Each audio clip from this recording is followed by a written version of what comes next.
Hi, my little friends, and welcome to another story time with Miss Jaylene. Today we're going to be reading about an old folk tale. It's a scary story, and they say till this day, the weeping woman comes around and steals children at the night. So let's read our story. It's called The Weeping Woman.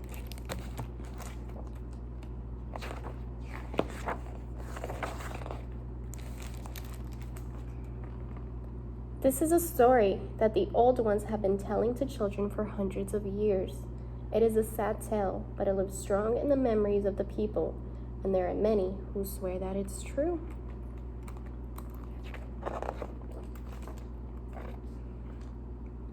Long years ago, in a humble little village, there lived a fine working girl named Maria. Some say she was the most beautiful girl in the world, and because she was so beautiful, Maria thought she was better than everyone else.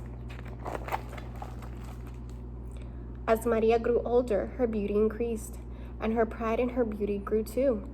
When she was a young woman, she would not even look at the young men from her village. They weren't good enough for her.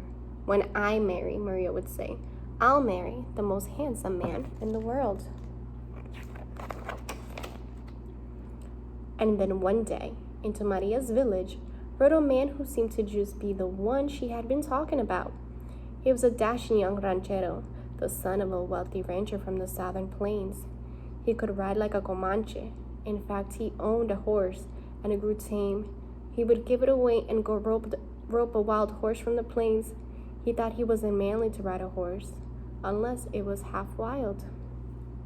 He was handsome, and he could play the guitar and sing beautifully. Maria made up her mind. This was the man for her. She knew just the tricks to win his attention.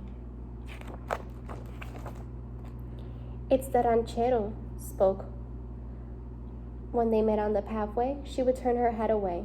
When he came to her house in the evening to play his guitar and serenade her, she wouldn't even come to the window. She refused all his costly gifts. This young man fell for her tricks. The haughty girl Maria, he said to himself, I can win her heart. That is the girl that I'll marry. And so everything turned out just as Maria planned. Before long, she and the ranchero became engaged, and soon they were married.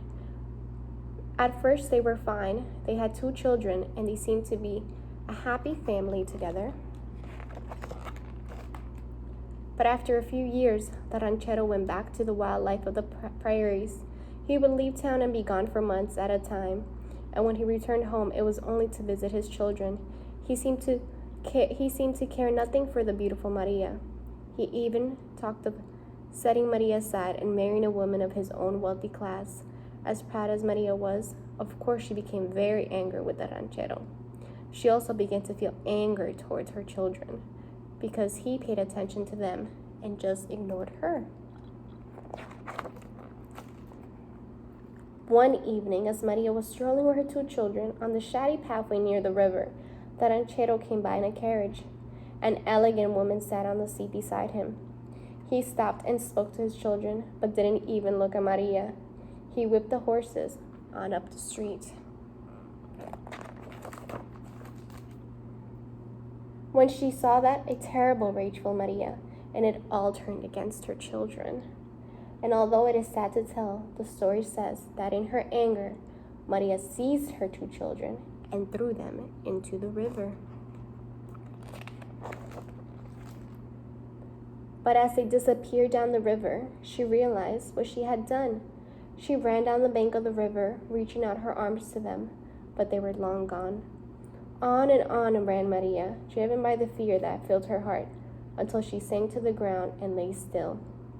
The next morning, a traveler brought word to the villagers that a beautiful woman lay dead on the bank of the river. That is where they found Maria, and they laid her to rest where she had fallen. But from the first night she was in the grave, the villagers heard the sound of crying down by the river. At first they thought it was only the wind they were hearing, but when they listened more carefully, they heard the words, "Ay, my children, where are my children?" And they saw a woman walking up and down the bank of the river, dressed in a long white robe, the way they had dressed Maria for burial. On many a dark night, they saw her walk the riverbank, but more often they would hear her cry for her children. And so they no longer spoke of her as Maria.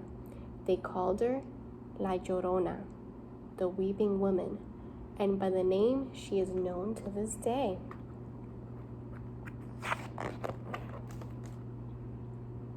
When it grows dark, get inside the house. La Llorona may be about, looking for her children. And be careful, she might mistake you for one of her own children.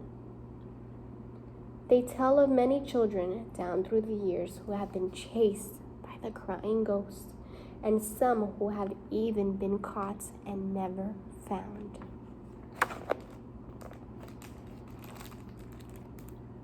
So don't wander at night, because La Llorona might be looking for you. I hope you guys enjoyed this scary story and some history on La Llorona. I hope you guys enjoyed it. Bye, my little friends.